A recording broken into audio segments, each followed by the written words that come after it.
बहनों, मनुष्य की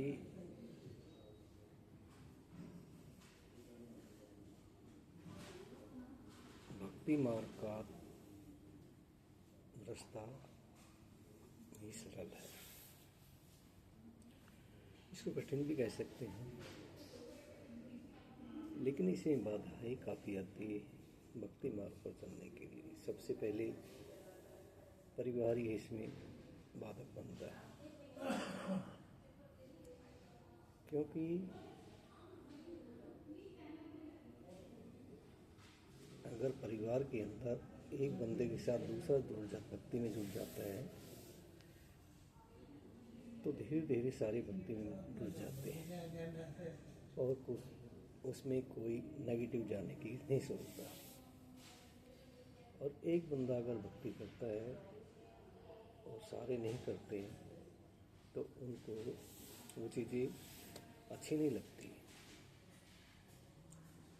इसलिए भक्ति के मार्ग में अपने परिवार वाले ही रुकावट करते हैं, समाज तो फिर बाद में करता है। समाज तो बाहर निकलकर उसकी अवहेलना करता है कि क्या भक्त बना डोल रहा है। ये भक्ति का मार्ग बड़ा सरल और सुगम है अगर इसको करना चाहे तो। मनुष्य अपना काम भी करता रहता है और भक्ति भी कर सकता है। इसमें काम में कोई रुकावट नहीं आती। चलते फिरते उस ईश्वर का नाम ले सकता है। लेकिन मनुष्य इस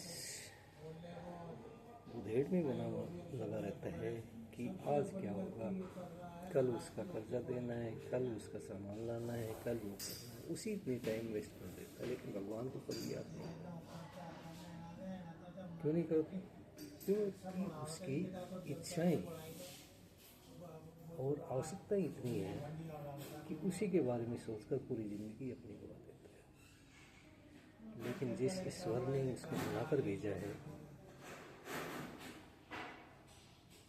जब इस संसार के अंदर भगवान ने बनाकर भेजा तो भगवान से कही यातना की मुझे इस गंदगी से बाहर निकाल, मैं तेरी पूजा करूँगा या भक्ति करूँगा या तुझे याद करूँ। लेकिन बाहर निकलने के बाद वो सारी चीज़ें भूल जाता है। ऐसा क्यों? क्योंकि ये संसार इतना बड़ा है और इसके अंदर बाधाएं इतनी आती है, उसको सहन करना मनुष्य के बस की बात नहीं। और वो इस दलदल के अंदर ऐसा फंसता जाता है कि कभी बेटे, कभी पोते, कभी जवाई, कभी भाई, कभी बहन, उनके बारे में सोचकर अपना टाइम वेस्ट कर देता है। कभी अपने बारे में कभी नहीं सोचता। क्यों नहीं सोचता अपने बारे में? कभी नहीं सोचता। अपने बारे में कपड़े फटे हुए हैं, चाहे चप्पल टूटी हुई है, चाहे बाल गिरे हुए हैं, चाहे नाक टेढ़ी है, चाहे कान मुरझा के या सुनाई नहीं दे रहे, उनके बारे में सोचता ही नहीं। क्यों? क्योंकि उसकी जिम्मेदारियाँ इतनी है कि उसके ऊपर आज ये खर्चा करना, ये खर्चा करना, ये खर्चा है, और उसी में टाइम वेस्ट कर देता है। लेकिन एक भगवान को कभी भी चलते फिरते तो भी याद करने की कोशिश नहीं करता। जब ज़्यादा मुसीबत आ जाती है तो भगवान के पास बैठने की कोशिश, मंदिर जाएगा, मस्जिद जाएगा, गुरुद्वारे जाएगा, सत्संग में जाएंगे, गुरु के पास जाएगा। जब लास्ट घड़ी आपकी बहुत बुरी होती है, इस घड़ी को याद करने के लिए मनुष्य को पहले वाली जिंदगी याद करनी पड़ती है कि मैं उस टाइम क्या था। अगर उस टाइम से भगवान को याद करता तो आज मेरी ये हालत नहीं होती। उस दौरान